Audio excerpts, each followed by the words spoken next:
पंजाबी देख रहे हो तुसीं, मैं रणबीर सिंह राणा। वड्डी खबर तुहानूं दस रहे हैं, केंद्र सरकार दे वल्लों पंजाब सरकार की गल नहीं मन्नी गई है। केंद्र सरकार दे वल्लों दो टुक पंजाब सरकार नूं कहा गया है कि असीं हुण होर छूट नहीं दे सकते। इस वार जिहड़ी फसल की अदायगी है वो किसानां दे खात्यां दे विच सीधी पाई जावे। तां हुण इस वेले स्थिति जिहड़ी है वो रेड़का वो जारी है, क्योंकि पंजाब सरकार अते किसान जथेबंदियां पंजाब दे आड़ती ये गल नहीं सी मान रहे हैगे कि किसानां नूं सीधी अदायगी की जाए। पर केंद्र सरकार दे वल्लों स्पष्ट कर दिता गया है, जिहड़े केंद्रीय मंत्री ने पीयूष गोयल उन्होंने साफ कर दिता है कि जेकर प्रक्योरमेंट असीं तां ही करांगे जेकर किसानां नूं सीधी अदायगी की जाऊगी। दस दिए कि पहलां आड़तियां दे राहीं अदायगी की जाती रही है, पर इस बार केंद्र सरकार अड़ चुकी है। उन्होंने कहना है कि पहलां भी 3 बार एग्जैम्पशन जिहड़ी है वो दित्ती जा चुकी है, छूट दित्ती जा चुकी है, पर इस बार असीं समा होर नहीं वधा सकते। 2 घंटे तक मीटिंग हुई है दिल्ली दे विच। केंद्रीय मंत्री पीयूष गोयल दे नाल कैबिनेट मंत्री मनप्रीत सिंह बादल मौजूद रहे ने, भारत भूषण आशू मौजूद रहे ने, मंडीकरण मंडी बोर्ड के चेयरमैन लाल सिंह मौजूद रहे ने, विजयेंद्र सिंगला मौजूद रहे ने। 2 घंटिया तक मीटिंग चली तो बाहर आके मंत्री दसते हैं कि केंद्र सरकार ने साडी नहीं मन्नी हैगी। असीं वार-वार कहा कि सानू होर समा दिता जाए, पर इस बार समा नहीं दिता गया। तो केंद्र सरकार ने साफ कर दिता है कि जेकर तुसीं चाहुंदे हो कि केंद्र सरकार प्रक्योरमेंट करे तां तुहानूं सीधी अदायगी किसानां दे खात्यां दे विच करनी पवेगी। दस दिए कि DBT डायरैक्ट बैनीफिट ट्रांसफर केंद्र सरकार करवाना चाहती है, और उन्होंने कहना कि 15 सूबियां दे विच प्रणाली ये योजना ये नियम लागू हो चुके हैं, तो पंजाब दे विच भी इन्हां नूं लागू किया जाए। तां पीयूष गोयल जिहड़े केंद्रीय मंत्री ने, फूड मिनिस्टर ने, उन्हां दे वल्लों ये गल कही गई है। पहलां चिट्ठी भी लिखी गई सी पंजाब दे मुख मंत्री कैप्टन अमरिंदर सिंह नूं, जिस दे विच कहा गया सीगा कि इस बार सीधी अदायगी करवाई जाए। हालांकि दस दिए कि 10 अप्रैल नूं पंजाब दे विच कणक की खरीद शुरू हो जानी है, पर उस तो पहलां जिहड़ी खबर आ रही है आड़ती इस दा विरोध कर रहे हैं। उन्होंने कहना है कि असीं हड़ताल ते चले जावांगे। अज भी मीटिंग सी, कल नूं भी मीटिंग जिहड़ी सद्दी गई है, शुक्रवार नूं मुड़ तों मीटिंग जिहड़ी है आड़तियां दे नाल कीती जानी है। कैप्टन अमरिंदर सिंह दे वल्लों की फैसला हुंदा है, क्योंकि आड़तीए भी यही मंग कर रहे हैं कि किसानां नूं जिहड़ी अदायगी है वो आड़तियां राहीं ही कीती जावे, सीधी किसानां दे खात्यां दे विच ना होवे। किसान जथेबंदियां भी ये मंग करदियां आ रहीआं ने कि जिहड़ी है अदायगी है वो आड़तियां राहीं ही कीती जावे। तां हुण देखना होएगा कि कुछ हुंदा है, क्योंकि आड़तीए भी इस दा विरोध कर रहे हैं। तो पंजाब सरकार कोल राह की बचदा है, ये भी वड्डी समस्या है, क्योंकि प्रक्योरमेंट करवाउणी अपने वस की गल नहीं है। जां तां होवे कि स्टेट सरकार खुद प्रक्योरमेंट करावे। केंद्र सरकार पंजाब की गल नहीं मन्नी है, तो पंजाब दे अगे हुण चिंता ये खड़ी हो गई है कि की आड़तीए पंजाब सरकार की गल मन्नणगे, कि आड़तियां राहीं हुण पेमेंट नहीं होवेगी, क्योंकि हरियाणा दे विच ते 15 होर सूबियां दे विच यही कुछ किया गया। हालांकि हरियाणा के मुख मंत्री मनोहर लाल खट्टर ने कहा सीगा कि जिहड़ा आड़तियां दा 2.5% कमीशन है वो दिता जाएगा, उस दे विच कोई कटौती नहीं है, पर किसानां दे खात्यां दे विच सीधी अदायगी की जाएगी।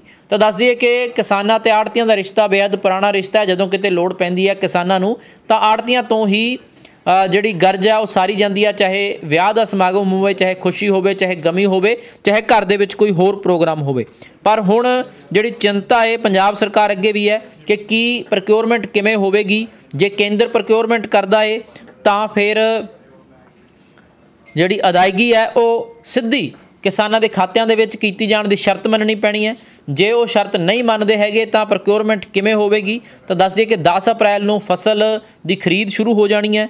मंडियां दे विच जिहड़ी कणक की फसल है वो आउणी शुरू हो जानी है। हालांकि हर बार 1 अप्रैल तो शुरुआत होंदी है, पर इस बार वाढी दा सीजन जां खरीद जिहड़ी आ वो 10 अप्रैल तो शुरू की जा रही है। कैप्टन अमरिंदर सिंह दे वल्लों ये ऐलान किया गया सी। एक पासे किसान अंदोलन जारी है, तो दूजे पासे जिहड़ी केंद्र सरकार है वार-वार अजिहे फैसले लै रही है जिहड़े किसानां दा कहना कि वो किसानां दे विरुद्ध ने। वार-वार जिहड़ी सरकार है नहीं मन रही। हालांकि जिहड़ा लैंड रिकॉर्ड है उस नूं थोड़ा जिहा समा होर दे दिता गया है, 6 महीने का समा लैंड रिकॉर्ड नूं अपलोड करने लई दे दिता गया है। तो हुण देखना होएगा कि किवें ये गल सिरे चढ़ती है, पंजाब सरकार की करती है, आड़तीए किवें मनदे ने, कि फिर पंजाब सरकार नूं सीधी अदायगी ही करनी पवेगी किसानां दे खात्यां दे विच। तो दस दिए कि पंजाब दे विचों 1 ਲੱਖ 130 ਲੱਖ ਮੀਟ੍ਰਿਕ ਟਨ कणक जिहड़ी आ चुकी जानी है तो 21,000 करोड़ की CCL लिमिट यानी कि कैश क्रेडिट लिमिट वो जारी हो गई है। हालांकि 30,000 तो वध की कैश क्रेडिट लिमिट जिहड़ी वो चाहिए है। तो पिछले समय के RDF भी घटाउण का ऐलान है जिहड़ा वो केंद्र सरकार ने कर दिता सीगा, जिहदे नाल पंजाब नूं करोड़ां दा घाटा पैना, क्योंकि अगले सीजन के लिए कह दिता गया कि रूरल डिवेलपमेंट फंड है जिहड़ा वो 3% तो घटा के 1% होवेगा। पहला 1050 करोड़ रुपया जिहड़ा वो बचदा सीगा पंजाब सरकार नूं, तो हुण 330 करोड़ रुपया ही बचेगा। तो हुण जिहड़ी है केंद्र ने पंजाब दे अगे शर्त रख दी है कि प्रोक्योरमेंट तां ही करांगे जे तुसीं सीधी अदायगी करोगे। तो केंद्र सरकार लगातार जिहड़ी है वो इस तरह के फैसले लै रही है। जिहड़ी किसान जथेबंदियां कह रही ने कि वो किसानां दे खिलाफ जाते हैं। हालांकि कुछ किसान जथेबंदियां ये भी मंग कर रही ने कि ये गल किसानां ते छड्डी जावे कि जेकर किसान चाहण तो उन्होंने सीधी अदायगी होवे, अते जेकर किसान चाहण उन्होंने आड़तियां राहीं अदायगी होवे, भाव ये ऑप्शनल होना चाहिए। पर आड़तीए इसका विरोध कर रहे हैं। उन्होंने कहना है कि जेकर अजिहा होया तो असीं स्ट्राइक ते चले जावांगे, तो फिर जिहड़ी फसल है उस दे रुलण दे आसार जिहड़े ने वो बन जाणगे। तो कैप्टन अमरिंदर सिंह हुण आड़तियां नूं किवें समझाउंदे ने, सीधी अदायगी किवें करदे ने, ते केंद्र दा रवैया जिहड़ा वो तुहाडे सामणे है कि केंद्र सरकार ने साफ कर दिता, दो टुक कह दित्ती है कि पंजाब जिहड़ा अदायगी है वो किसानां दे खात्यां दे विच डायरैक्ट किसानां दे खात्यां दे विच फसल की अदायगी की जाए, ना कि आड़तियां दे राहीं की जाए। दस दे कि जिहड़ी कैश क्रेडिट लिमिट है उस दे उत्ते 3% जिहड़ी मंडी की फीस है, 3% ही जिहड़ा RDF रूरल डिवेलपमेंट फंड है, तो 2.5% जिहड़ी है आड़तियां दा कमीशन है। तो केंद्र सरकार हौली हौली इस नूं खत्म करना चाहुंदी है, तो इसे करके इस तरह के फैसले कहा जा रहा है कि लए जा रहे हैं। तो केंद्र सरकार दे नाल अज मीटिंग सीगी, केंद्री मंत्री केंद्री जिहड़े फूड मिनिस्टर ने पीयूष गोयल उन्हां दे नाल मीटिंग सीगी, जिस दे विच पंजाब दे 3 कैबिनेट मंत्री अते मंडी बोर्ड के चेयरमैन लाल सिंह मौजूद रहे।